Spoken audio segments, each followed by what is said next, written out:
भाई जो गुरु वचन पे डट गए, कट गए फंद 84 के, कट गए फंद 84 के, रकट गए। भौतिक विलास की वस्तुओं से ऊबती जा रही है। धनवान ने देख लिया कि धन में आनंद नहीं है, पैसे में आनंद नहीं है। रोजाना उसका वही रूटीन, सुबह घर से निकला, ऑफिस में गया, काम धंधा किया, दुनिया भर के फोन किए, 2-4 किलो टेंशन लेकर शाम को घर वापस आ गया, सो गया। सुबह फिर वही क्रिया। बड़े बड़े कोई नेता हैं, अभिनेता हैं, कोई क्रिकेटर हैं, उन्होंने देख लिया बस तुम्हारा यही रूटीन है। सुबह जल्दी उठो, अपनी प्रैक्टिस करो, दिन में बाजार में निकलो, लोग तुम्हारी फोटोएं लेंगे, वापस घर पे आओ, खाओ पियो, सो जाओ। तो पैसे वाले को पैसे में आनंद नजर नहीं आ रहा, धनवान को धन में नजर नहीं आ रहा। फिल्म बनाने वालों को अब उस पैसे में भी आनंद नहीं आ रहा। राजनेता राजनीति से ऊबते जा रहे हैं। आम आदमी तो बेचारा वैसे दुखी, क्योंकि ये भक्ति युग है। अब आत्माओं के जो पुण्य हैं वो धीरे धीरे समाप्त होते जा रहे हैं। पाप कर्मों का ढेर लगा हुआ है। पाप कर्मों के कारण परेशानियां बढ़ेंगी, चिंताएं उभरेंगी, मन नहीं लगेगा यहाँ पर, क्योंकि आत्मा ऊब चुकी है, दुखी हो चुकी है इस संसार से। अब भाई और बहनों, जो काल है वो दोनों तरफ से आत्मा को मारता है, दोनों तरफ से। शुरुआत में जब ये आत्मा परमात्मा की तरफ दौड़ती है तो इसने जगह जगह पर अपने एजेंट बैठा रखे हैं, नकली धर्म गुरु पैदा कर रखे हैं। गांव गांव में वेद हाथ में लेकर घूमेंगे, गीता जी का हवाला देंगे, ज्ञान आपको बिल्कुल उल्टा देंगे। वेद पढ़े पर भेद न जाने, ये बातें पुराण 18, और पत्थर की पूजा करें भूल गए सृजनहारा। अब जब ये आत्मा इन सब चीजों से परेशान हो चुकी है, दुखी हो चुकी है, इसको भगवान नहीं मिला, भगवान का रास्ता नहीं मिला, कोई ऐसा संत नहीं मिला, भक्ति करते करते भी दुनिया दुखी है। हिंदू मंदिरों में जाते हैं लेकिन वो दुखी है, परेशान है। मुसलमान मस्जिद में जाता है, नमाज करता है, रोजे करता है, लेकिन महादुखी है। इसी प्रकार ईसाई और जो है सिखों की हालत है। हर धर्म के हर मानने वालों की यही हालत है, क्योंकि उन्होंने मंदिरों में अपना माथा फोड़ फोड़ के देख लिया, मुसलमानों ने मस्जिदों में सिजदा कर करके देख लिया।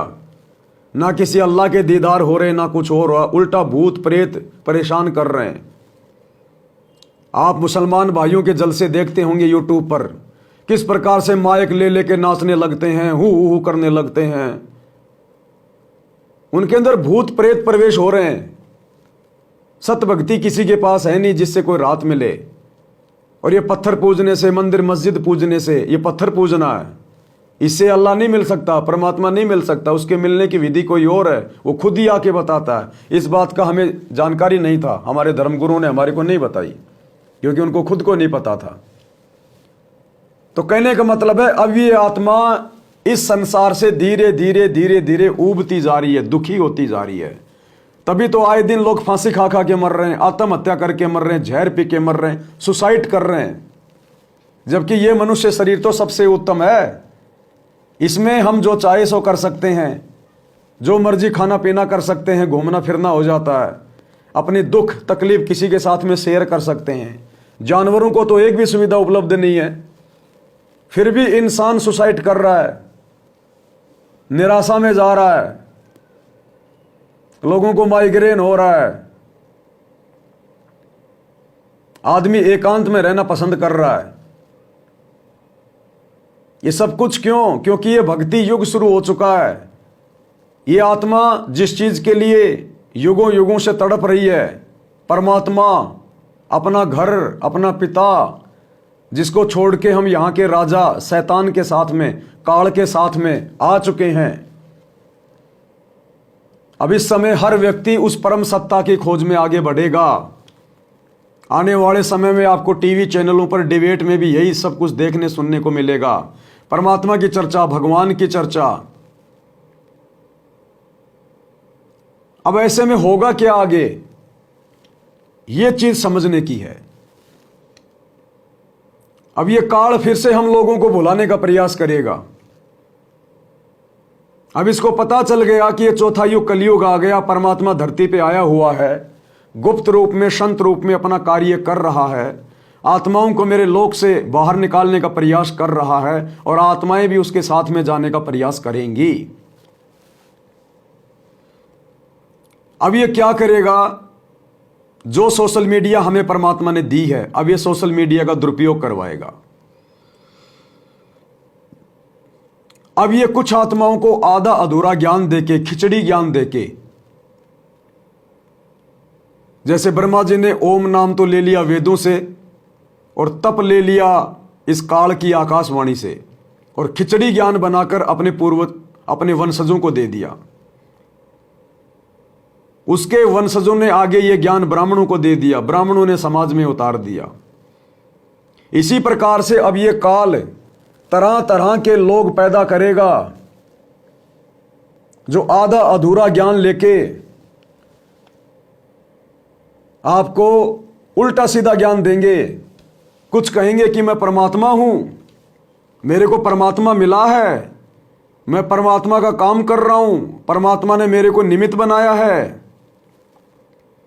कुछ लोग सतगुरु रामपाल जी की ज्ञान गंगा को पढ़कर, उनके सत्संग सुनकर, थोड़ा बहुत सृष्टि रचना का ज्ञान लेकर, कुछ जो उनका अपना जो अनुभव है काल के द्वारा दिया गया, उन दोनों को मिक्स करके ये खिचड़ी ज्ञान ये पॉडकास्ट के माध्यम से, वीडियो बना बना के, इंटरव्यू के माध्यम से समाज में पेश करेंगे कि मेरे पास में जो चीज़ है वो दुनिया में किसी के पास नहीं है, मैं जो ज्ञान दे रहा हूं बिल्कुल नया ज्ञान है, परमात्मा की जानकारी केवल मेरे को है, मेरे द्वारा यदि आप ये क्रिया करोगे, ऐसा करोगे तो आपको सुख होगा, आप 1 महीना करके देखिए, 2 महीना आप जी कीजिए।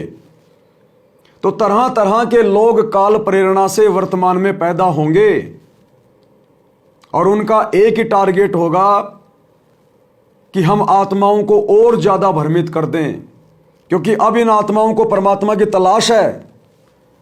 अब ये आत्मा वास्तव में परमात्मा चाहती हैं, सुख चाहती हैं जो यहां पर नहीं है। यहां की हर वस्तु को इन्होंने देख लिया भोग के, यहां किसी चीज में सुख नहीं है। राजा अपने राज्य से दुखी है, धनवान अपनी संपत्ति से दुखी है, बेटा बेटी वाले अपने बेटा बेटियों से दुखी हैं, नौकरी करने वाला नौकरी से दुखी है। तो अब ये भटकती हुई आत्मा ये परमात्मा की खोज करेगी, परम सुख की खोज करेगी। इसके लिए काल अब अपने स्पेशल दूत भेजेगा, नए नए आधा अधूरा ज्ञान लेकर सोशल मीडिया पर आएंगे, आपको आत्मा और परमात्मा के किस्से सुनाएंगे जो आज से पहले आपने नहीं सुने होंगे। आपको काल कौन है, ब्रह्मा विष्णु महेश कौन है, परमात्मा कौन है, कहां रहता है, ये सृष्टि रचना का आधा अधूरा ज्ञान आपको सुनाएंगे। और आत्माएं फिर ये नया ज्ञान समझकर उसकी बातों से अट्रैक्ट होके, क्योंकि आत्मा को अंदर से आभास है, इसलिए उस परमात्मा के विषय में जो भी कुछ बताना चाहेगा तो आत्मा उसको स्वीकार करना शुरू कर देगी, और एक बार फिर से वो आत्मा काल के जाल में फंस जाएगी। भाई जो गुरु बचन पे डट गए, कट गए फंद 84 के, कट गए फंद 84 के, कट गए फंद 84 के।